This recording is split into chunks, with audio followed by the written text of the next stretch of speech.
up, my nerds? Welcome back to the NextGen Nerd podcast. Glad to have you with us. I'm going to make this a short one because I am currently sitting in 91 degrees up here in our studio where we record and do all these kind of things. AC is out, but I really want to get this episode out. We've got a special treat for you guys for the next 5 weeks. And that's a thing we're calling Manga May. Me and one of my nerdlings, Zeke, are going to be coming to you guys weekly talking about one of his favorite mangas, and we're going to discuss it. It's going to be a lot of fun. So make sure you're tuning in. We're a week behind, so it'll be the second 4 weeks of May and the first week of June for Manga May, but appreciate you guys hanging with us. So I'm not going to spend a whole lot of time talking about things that I'm watching, viewing, or playing, so I'm just going to give you a couple things that I've enjoyed lately, just things that are life-giving. Number one, one thing that has been really life-giving lately is a YouTube channel called Rhythm and Bible. They also have a Spotify playlist. It's AI-generated songs that the lyrics are only scripture. So like they'll take 1 Peter and turn it into, some of my favorite are the UK grime songs, UK grime hip-hop songs. Love it. Rhythm and Bible, check them out. I'm going to put their stuff in the show notes so you guys can see that. They are something. I love listening to it, just walking around the house, doing dishes, and scriptures just playing in the backgrounds, and it's been great. So the translation, if you're wondering, is the Berean Study Bible, I think is what it is. And I was like, who the heck are the Bereans? And then I looked it up, and it's in Acts, and there's the people called the Bereans, and it says that they hungered for God's word, that they wanted to learn God's word. So anyways, check them out, Rhythm and Bible. So that's one thing. Second thing, I've been listening to a series of books that I read when I was in middle and high school, and I just finished the third book in the second trilogy, so the sixth book in the series, and I'm really enjoying that. Looking forward to listening to the next one. I've got a few other things that are on my backlog that I am listening to. Currently listening to Redwall. Never listened to Redwall before, and so listening to that. Some of you guys are just groaning because I should have listened to it forever. I remember having a friend in 6th grade who had the book. I remember thinking, that's the weirdest looking book I've ever seen. I don't know why I would want to read that, but I've heard a lot of great things. So currently listening to that. As far as watching, I am really enjoying Daredevil Reborn, Born Again, Reborn, Born Again, Daredevil Born Again. And I think I've got like 2 episodes left in the season. So maybe this weekend while I'm working on stuff for school, math tests and homework, I will maybe watch those in the background. So those are some things that I have been enjoying game-wise. I'm not playing a whole lot of video games. Haven't had a lot of time for that. One game that I've played with the kids that's a quick game is called Piles. I saw it on Facebook, ordered it, and had a good time playing that. It's a really fast game where basically you've got all these clothing items and you've got to put them in piles, matching piles. It's very fast. It was a good fun game. So those are some pretty neat things. Other than that, there was one other thing I was thinking about. What was I thinking about that I was experiencing? I really enjoyed the Nerd Culture Ministry Summit. I watched the YouTube live streams. I haven't watched any of the breakouts if they've been out. It's been crazy the last couple days. What was the other thing that I've really been enjoying experiencing? AJ's into into football, and so been enjoying that with him. Zeke's been into soccer, been enjoying that with him. Yeah, I can't remember. Maybe it'll be on the next episode. But anyways, we've got 30 minutes of our first manga. I'm going to let Zeke introduce it here in just a minute. Thank you all for checking it out. If you guys are wanting to interact with us, I don't know if it's going to turn the comments off because Zeke's on the video. If it is, shoot us an email at nextgennerdpodcast@gmail.com. Nextgennerdpodcast@gmail.com, and we'll share it on the show. So without further ado, let's get nerdy. Well, as I mentioned at the top of the show, it is a special month this month. We're going to have several episodes with my buddy here, Zeke. Zeke, what's going on, man? Hey. He is really excited to be here, and we were talking about all kinds of stuff, because you got a very specific interest that you're really into right now. What is that interest? Anime and manga. Yes, and so manga, you've been reading. I mean, give me an estimate of how many manga you've read since. When did you start reading these things? In October? Yeah, around my birthday-ish, kinda. So later than your birthday. Okay. So later than October. So how many have you read? Do you think? Your best guess. Wait, so I'm actually kind of like counting in my head.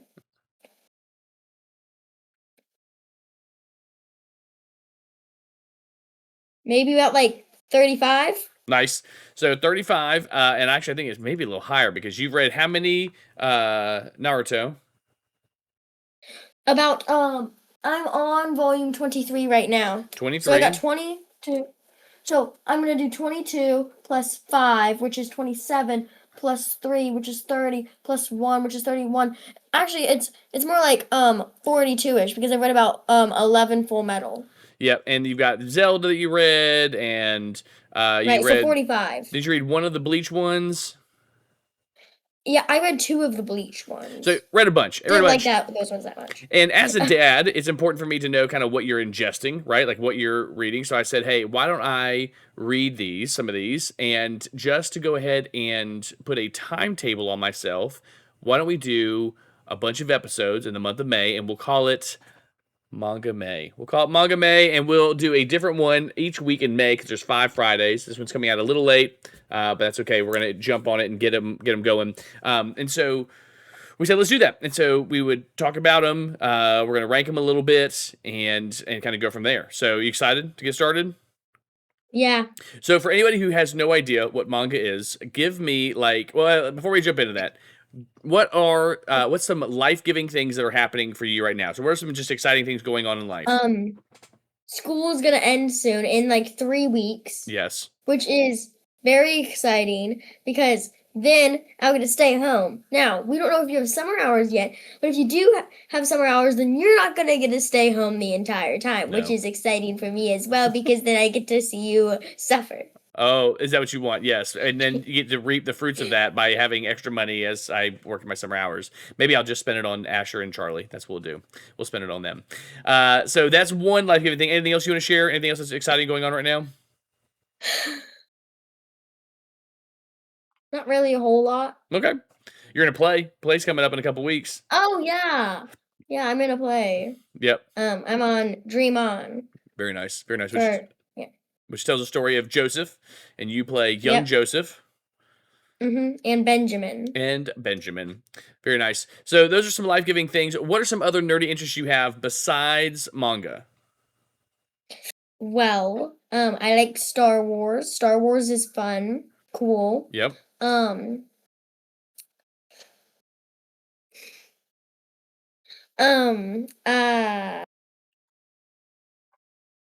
like video games. Mm-hmm. Oh, also I've gotten pretty into soccer here. Yep. Thanks to my manga. Yep. We're gonna talk about that in a little bit. Yeah. So very cool. Oh yeah, cause yeah. Yeah. So for anybody who doesn't know what manga is, Zeke, tell us in just a couple sentences, what is manga? So I'm gonna start by explaining what anime is, because that'll be easier to go into what manga is. Sounds good. So anime is basically an animation that's made in Japan. So if SpongeBob was made in Japan, it would basically be anime. Okay. There you go. So it's a different art style. Manga is like a Japanese a Japanese graphic novel-ish. Okay. So nice. Very nice. And then almost all animes are based off of mangas. Okay. Good to know. And so you've been reading several different stories. And so why don't you go over the 5 that we're going to cover? What are the 5, just the names of them that we're going to be going over? So today we are going to be going over Blue Lock. We have Naruto. We have My Hero Academia. We have Full Metal Alchemist, and we have Demon Slayer. Nice. So we're going to go over all those and talk about those in great detail. Maybe not great detail, but we are going to talk about them a little bit. And so let's start by talking about Blue Lock. So what is Blue Lock about? Why do you love Blue Lock? So Blue Lock is about this, it's about 300, teenagers under the age of 18 are put into this facility, right, where they have to succeed in these challenges about soccer, and if they fail the challenges and get kicked out of Blue Lock, they will forever forfeit the opportunity to represent Japan in on a national scale, right?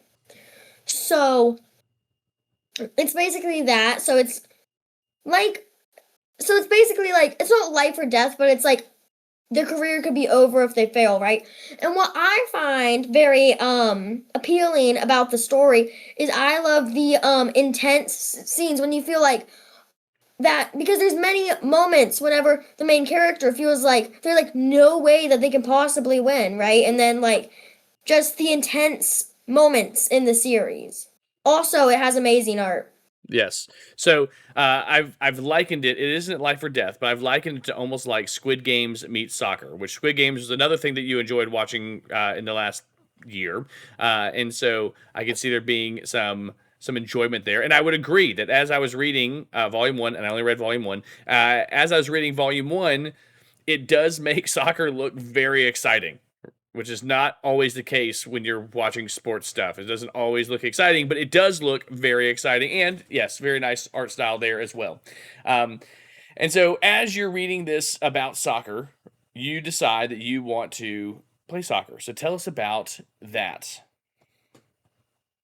So recently I've actually wanted to go outside and run around Yes. outside, which is not normal. I think there might be something wrong with me.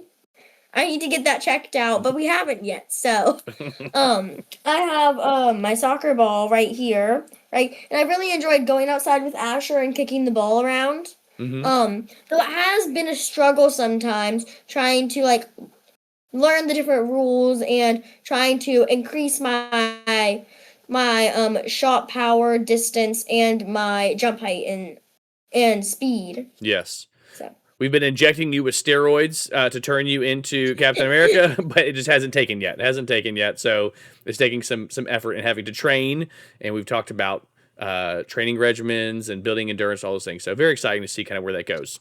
So because I'm not the expert, because you're the expert, you've come up with some questions for me on this on Blue Lock. So why don't you go ahead and share some of your questions Right. for me?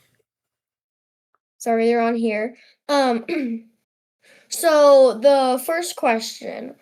So in volume one, it immediately attacks the traditional Japanese sports manga trope, right? With the teamwork makes the dream work. But does Jinpachi Ego's argument that Japanese soccer is weak due to too much cooperation hold up, or is it just a ruthless philosophy designed to destroy players? Oh, are these Chat GPT or did you write these, man? I just searched them up on Google last Okay. minute.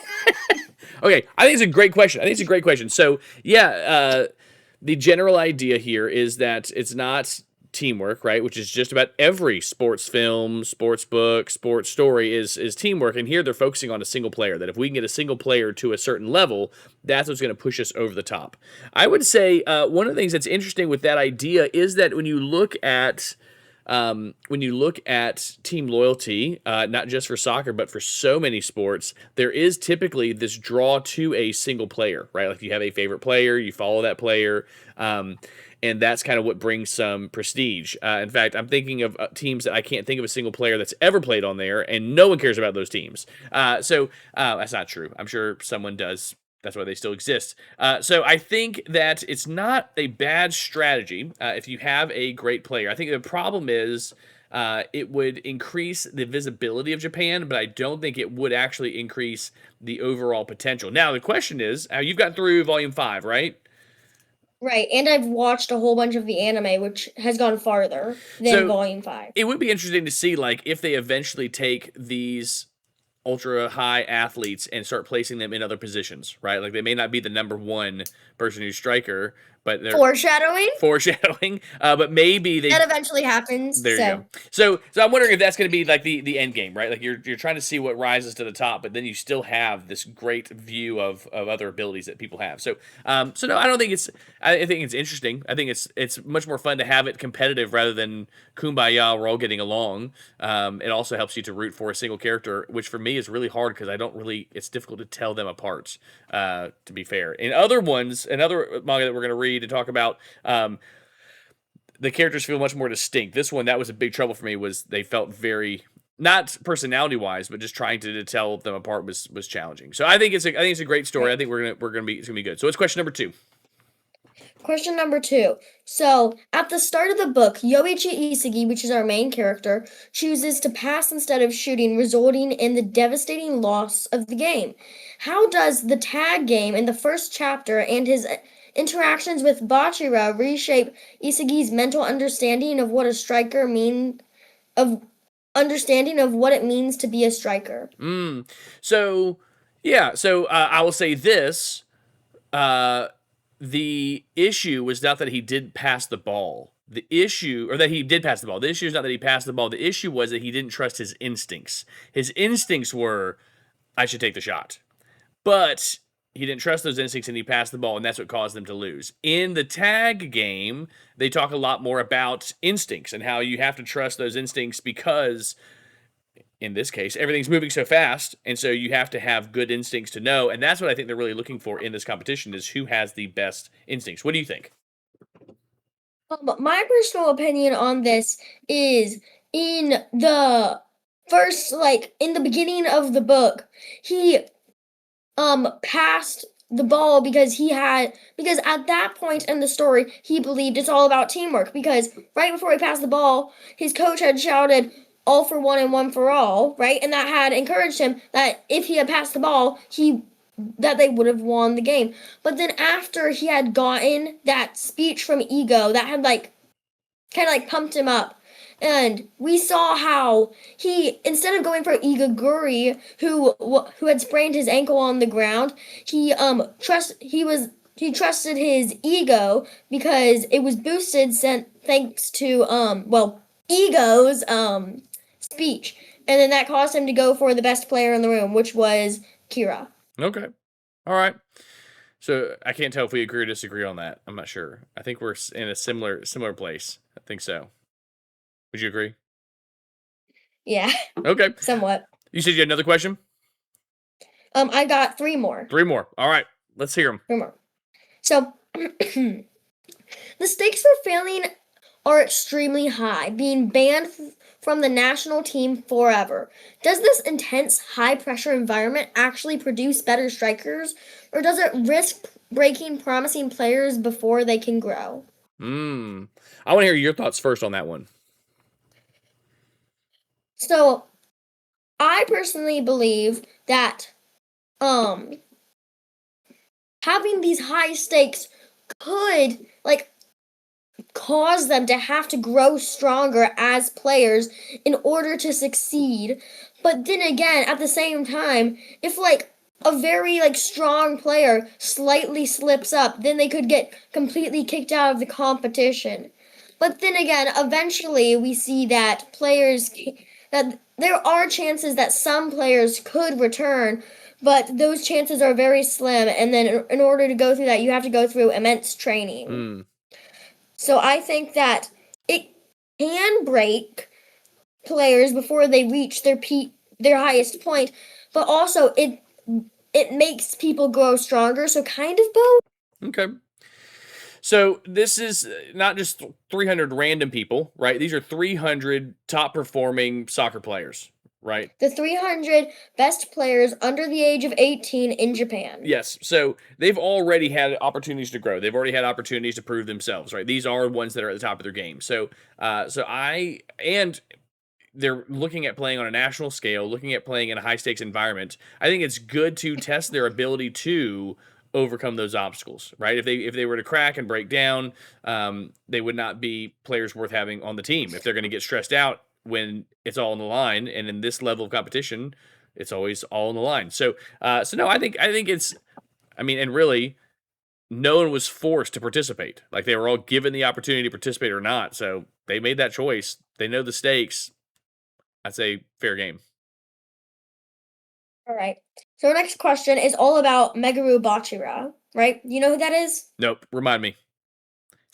It's the You can show me their guy picture. with the yellow hair. It won't help me. It's the guy with the yellow hair. That guy doesn't have yellow hair. Under it. Under it. That's the guy that was like the monster guy. That had the monster inside him. Monster inside him. Okay. I think I You remember? I think so. Yes. Okay. I think so. Bachira seems to be the only character who truly embraces the monster egoism from the beginning. What is it about Bachira's personality that allows him to thrive in this environment? And how does he differ from the rest of Team Z? Team Z was the people Yep. who were all in that room, right? Yep. Oh,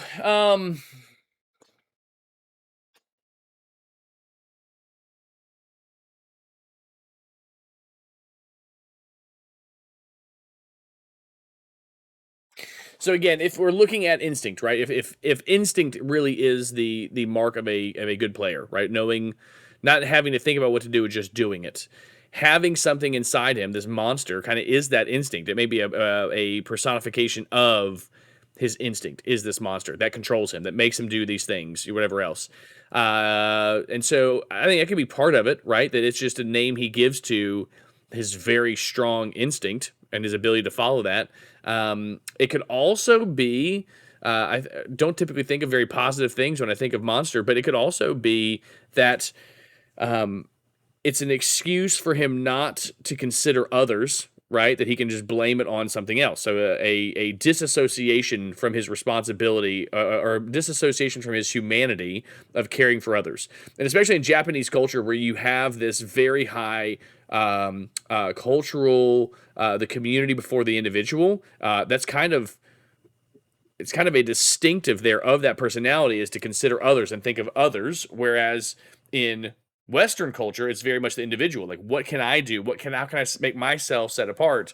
And so I think could be showing what they really are looking for. Somebody who's going to think for themselves, about themselves before others. What do you think? I personally think that so Bachira trusts this monster because of what his mother had said to him about that the monster makes him special, right? Mm. And I agree with you with the monster being like kind of like a figmentation of like being like his instinct, right? And I think that this whole like monster personality gives him the ego he needs to like make those hard decisions, you know? Yeah. Yeah. No, I think so. I think it's good. Yeah, I like it. I'm thinking of some questions I'm gonna have for you here in a minute. But you get one more, All right? right. Right, final question. And you just have to describe what the character looks like here. I already kind of mentioned this to you earlier. So, Volume 1 introduces a lot of characters quickly, including the antagonist, Ryosuke Kira, even though he's not he's like the antagonist in Volume 1, but you don't see him a whole lot later. Which character's ego did you find the most interesting in these initial chapters? And who do you think is destined to rise to the top of Team Z? So basically, which character in Team Z besides Isagi are you most excited to see more of? Yeah. Who's the one in the tag game that kicked it right at him and he had to respond or had to react? And they're talking about working together. Wait, the one that like kicked it at him and then he immediately had to shoot it towards Kira? Yes. That's Bachira. Okay. Yeah. So that's the one with the monster inside him. Yes. Gotcha. I guess I did not make that connection. They were the same person, but that tracks. I would say them. I liked their interaction because even though we have this monster, it really feels like Bachira. Did I say that right?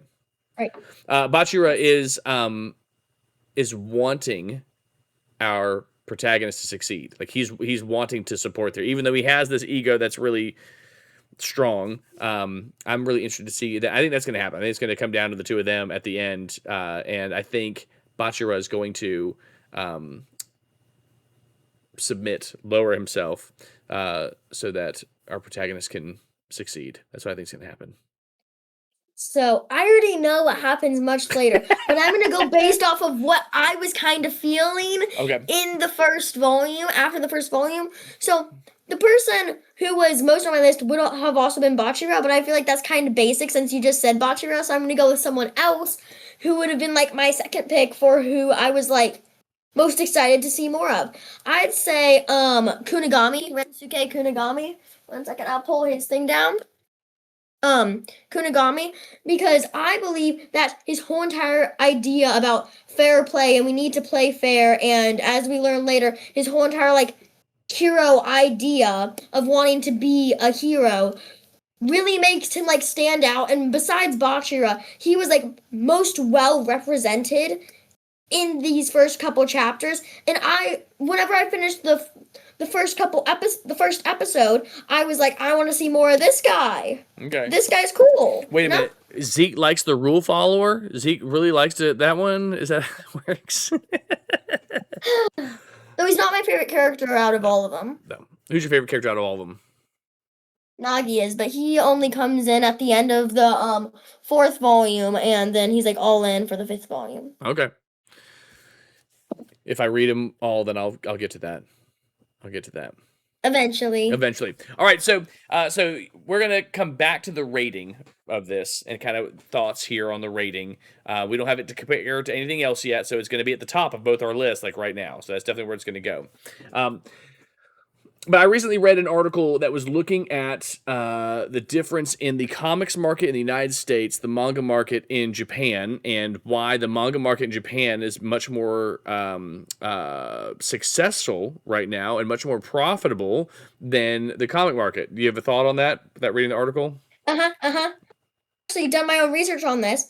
And so One Piece. Let's take One Piece, for example. I've never read any One Piece, but I know that One Piece is like the like #1 manga, right?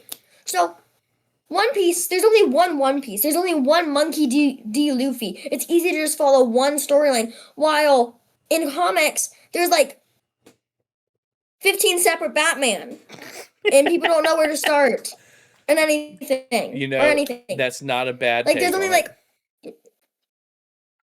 Yeah, it's not a bad take. Not a bad take at all. And there's like 15 more Superman. Like each superhero has a whole bunch of different representations, and like newcomers don't really know where to start. While with manga, it's just like one solid thing. And while there are spin-offs, like for example, Blue Lock, it's only like episode Nagi right now. There's not a whole lot, you know? I got you. One of the things they had mentioned was we talked about this Saturday when we were at the comic store. You were asking about the condensed editions, right, and the shape of them, and how they're much easier to produce. They're easier to produce because it's a normal size book, so it fits on normal size bookshelves. It can go in a bookstore, all these things. But one of the things that I thought was really interesting, which kind of dovetails with your Superman and Batman idea of there being 15 Superman and 15 Batman storylines, is they were saying that the comics market typically only survives or only is successful when you, or I guess the most successful ones are the superhero related comics. They have other comics, but the ones that are superhero related are the ones that typically do well, which means that your target demographic is going to be people who read superhero stuff. Whereas with manga, they have stories that follow all kinds of different topics. And so if somebody is not interested in superheroes, could you recommend a manga for them? Yeah. Give me one. So Blue Lock, for example. There's like no superheroes in there. It's just a sports manga. Yes, and with like really cool, intense scenes. Yeah, and so when we look at the different mangas, you've done a really good job of kind of picking different ones and different genres, and so that'll be good. My question for you is this: you may have already, it may already exist, but if you were to think of another topic for manga that you would be like, I'd be really interested in reading a manga about this, what do you think it would be? Oh, what? I would have said Superhero School if I haven't already read a little bit of My Hero Academia. Yep. More kind of like tournament-ish things like Blue Lock. You know? Okay, so would you want a different sport or some other type of tournament? Like, I feel like a different sport would be cool, because I don't know. Okay. And here I thought you were going to pick something that had to do with robots, you know, like misunderstood robots in space, that a manga about misunderstood robots in space, given your love of robots. No? My love of robots. Maybe a sixth grade boy that's getting ready for summer vacation, you know? I don't know. All right, cool. Okay, so Yeah, so let's do this. Let's talk about rating this. So, you've already said that you think this one's probably going to be near the top of your stack. Give me the 3 Yeah. reasons why you go. This is going to be near the top of my stack. So first off, I've I've started buying a total of 3 separate series. Mm-hmm. I've got the other 2 from like the other ones from the library, right? So Demon Slayer, My Hero Academia, and Blue Lock. So I started getting My Hero Academia first, and I got 3 of those. I started getting Blue Lock second, and I have 5 of those as of right now. And then I started getting Demon Slayer like most recently, and I only have 1 of those right now. So it's just been the one that I most consistently wanted to like keep buying to read more of the story. And like the second I've gotten it, I've like read it like almost immediately. I mean, like Blue Lock came in like what, Friday? Mm-hmm. And then I read it like Sunday. Mm-hmm. Yeah. Or no, I actually read it Saturday. Yeah. So Yeah. I just feel like right. And So why does it draw you in? That's what I want to know. Like it drew you in. You want to read it. Give me 3 things. Give me at least 2 strengths and a weak point, or if in my case it's gonna be 2 weak points and at least 1 strength. So a strength would be I really enjoy the diversity and like the like personalities of the characters, right? Another thing is like I said earlier, the intense